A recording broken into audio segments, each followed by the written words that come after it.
Bonsoir à tous. En première actualité, tué dans le métro, le conducteur mis en examen pour homicide involontaire. En seconde actualité, à 22 ans, elle est tuée par son père à Tours. En troisième actualité, meurtre d'une enfant de 5 ans dans les Vosges, un adolescent de 16 ans en garde à vue. En quatrième actualité, Leslie et Kevin, un guet-apens mortel. En cinquième actualité, enquête menée auprès de certains professeurs qui se moquent de leurs élèves sur Twitter. Et pour clore ces actualités, la mort de Bénédicte Blair refait surface après 6 ans. Bonsoir à toutes et à tous, j'espère que vous allez bien et que votre semaine s'est bien passée. Je suis Amanti et bienvenue dans les vidéos du samedi dédiées à l'actualité crime et disparition de la semaine.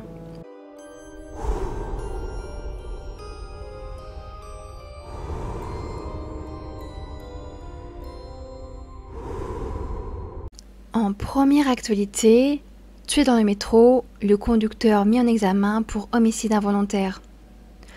Le samedi 22 avril 2023, vers 16h, dans le métro parisien, une femme de 45 ans, son mari et leur fils sortent de la rame de métro, au niveau de la ligne 6 du 12e arrondissement, arrêt Bel-Air. Les portes du métro se referment, mais la veste ou le manteau de la femme se retrouve coincé entre les portes. La femme de 45 ans sera emportée par le métro et succombera. Le conducteur, sous le choc, a été pris en charge par les secours. L'enquête débute et la police lance un appel à témoins pour connaître le déroulé des événements qui ont conduit à la mort de Madame X. Le vendredi 28 avril, le conducteur de la rame est mis en examen pour homicide involontaire. La famille a porté plainte contre X. Avant le décès de Madame X, d'autres événements mortels ont eu lieu.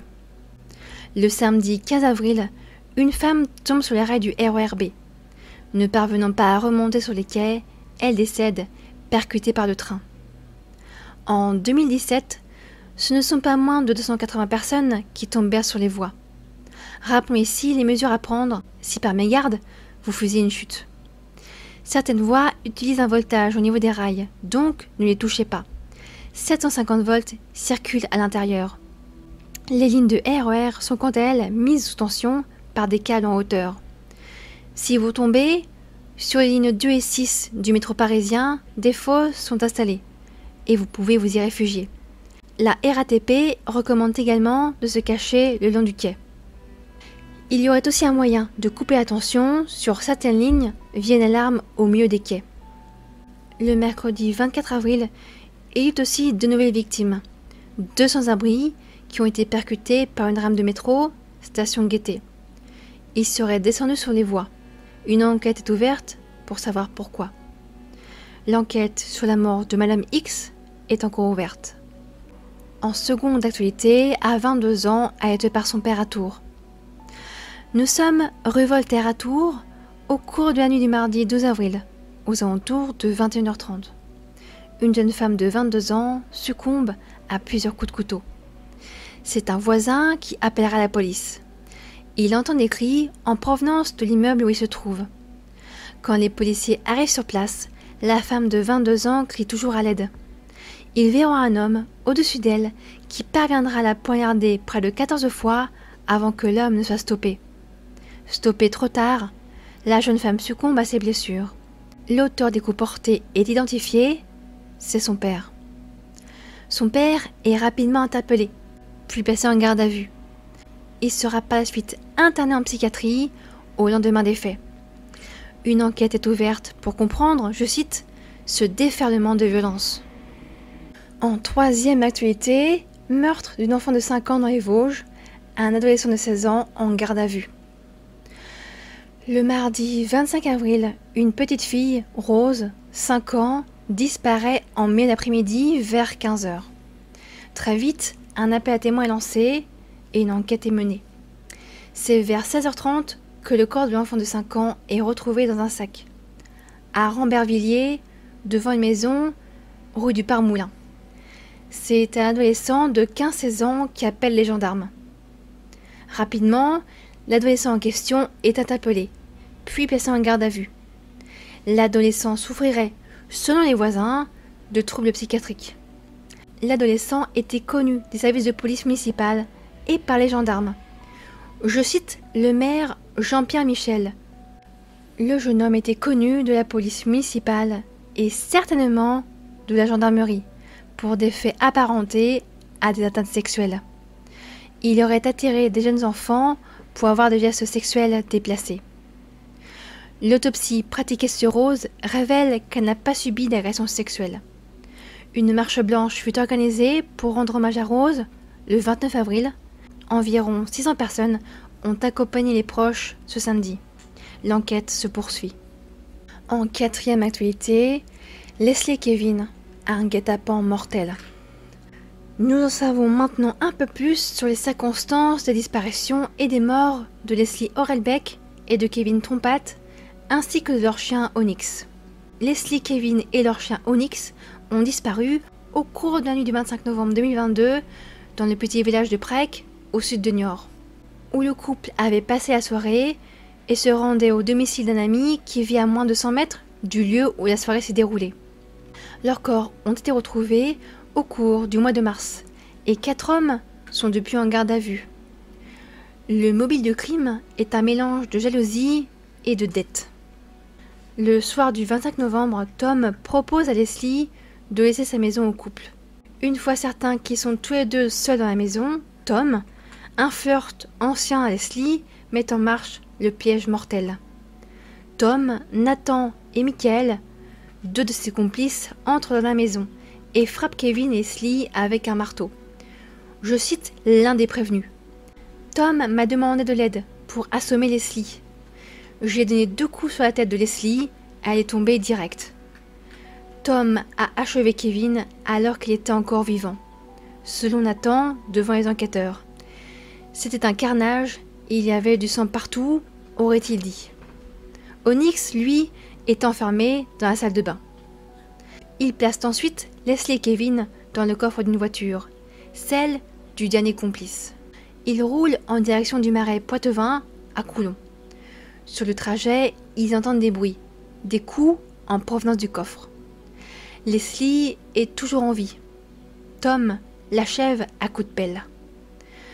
Peu de temps après cela, vient un 5e complice. Il est là pour nettoyer la scène de crime et aider à faire disparaître les 2 corps. L'homme est surnommé K. Onyx sera quant à lui abandonné en Dordogne. Rien n'est moins sûr, car pour le moment, Onyx n'a pas été retrouvé et l'enquête continue. En 5e actualité, enquête menée auprès de certains professeurs qui se moquent de leurs élèves sur Twitter. Depuis quelques semaines ou quelques jours, tout le monde ou presque en parle.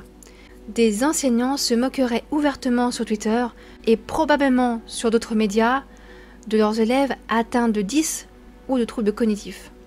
Ces professeurs refusant une école dite inclusive, prenant sous son aile tous les élèves, quelle que soit leur force, quelle que soit leur neurotypie ou neuroatypie, ou atteints de divers troubles, ainsi que les programmes qui permettent aux élèves porteurs de handicap et envers leur AVS.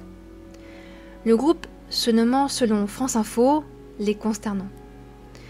Il convient de faire de plus amples recherches, car j'ai bien l'impression qu'il y a les consternants qui critiquent le manque de moyens, les salaires et ceux qui se moquent des élèves et des AVS.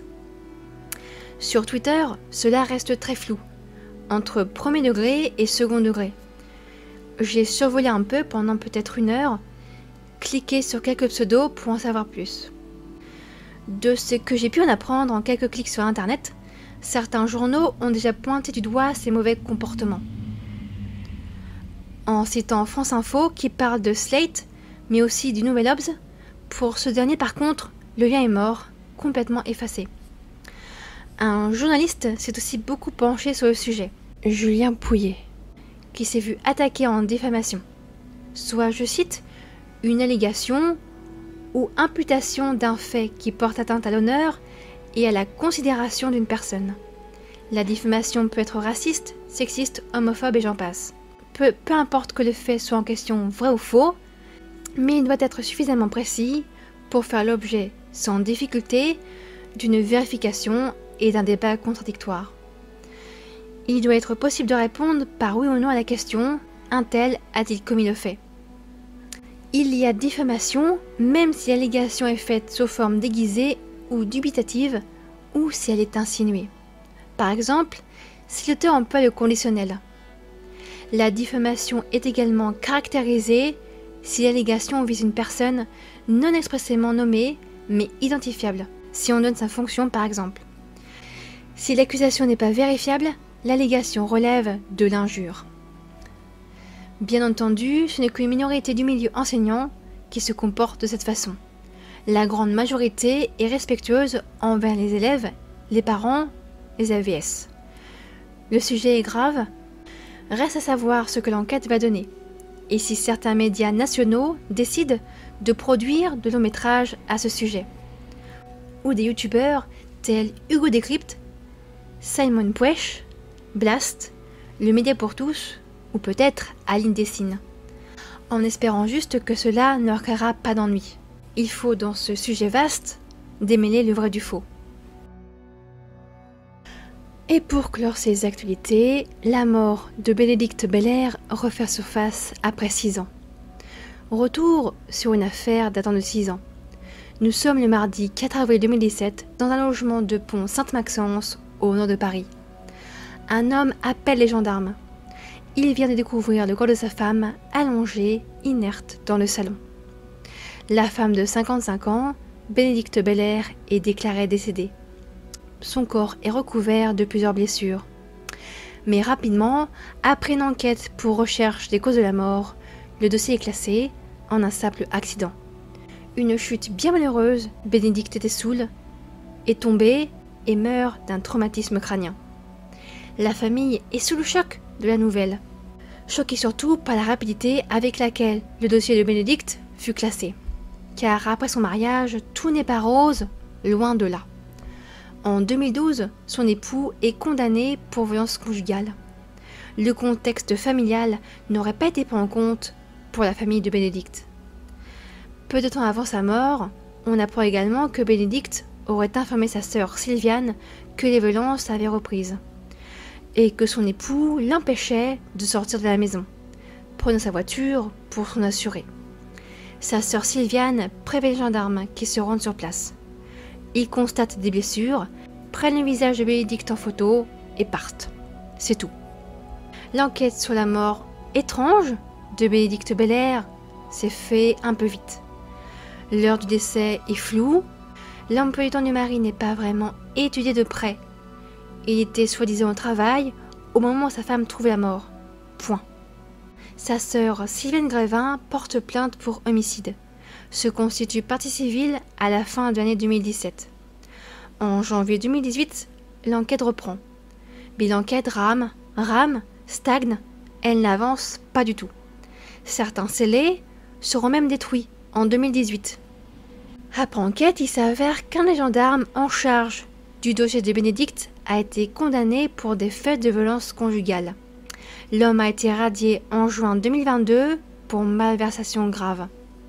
Sur Twitter, il harcelait même la sœur de Bénédicte sous le pseudonyme de Le Major. Un autre gendarme est lui aussi pointé du doigt pour avoir produit de faux procès-verbaux et avoir eu des contacts avec le mis en cause. Contacts de quelle nature? Impossible pour moi de le savoir. Le mari de Bénédicte est depuis janvier mis en examen pour violence volontaire sur conjoint et non pour homicide. Il reste en liberté et nie les faits. L'enquête se poursuit. Si vous êtes sur le coup ou avez été sur le coup de violence, voici un numéro qui vous sera utile. Composez le 3919. Je vous remercie d'avoir pris le temps de regarder ou d'écouter ces actualités jusqu'au bout.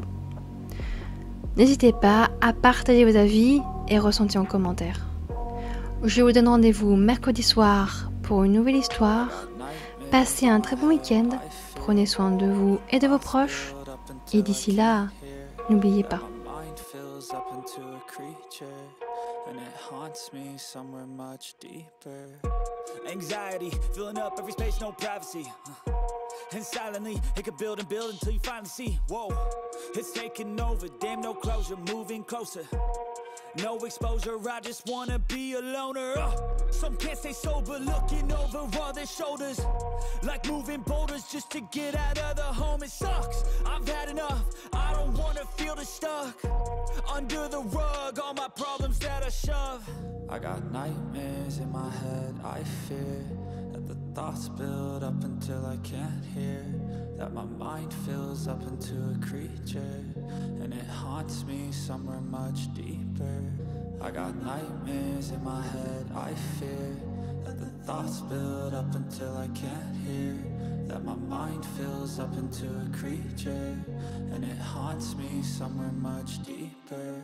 I've been feeling weird, I can't seem to focus good enough, nothing's really clear, sometimes it could be a little tough. I just need to feel like the end's in sight for me, but let's be really real, anxiety can foggy all this stuff. I've been feeling weird, I can't seem to focus good enough, nothing's really clear, sometimes it could be a little tough. I just need to feel like the end's in sight for me, but let's be really real, anxiety can foggy all this stuff.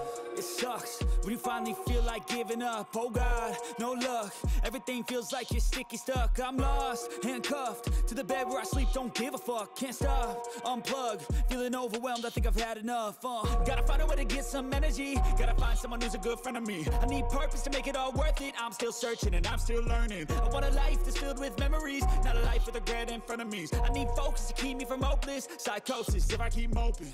I got nightmares in my head, I fear that the thoughts build up until I can't hear, that my mind fills up into a creature, and it haunts me somewhere much deeper. I got nightmares in my head, I fear that the thoughts build up until I can't hear, that my mind fills up into a creature, and it haunts me somewhere much deeper. I've been feeling weird, I can't seem to focus good enough, nothing's really clear, sometimes it could be a little tough. I just need to feel like the end's in sight for me, but let's be really real, anxiety can foggy all this stuff. I've been feeling weird, I can't seem to focus good enough, nothing's really clear, sometimes it could be a little tough. I just need to feel like the end's in sight for me, but let's be really real, anxiety can foggy all this stuff.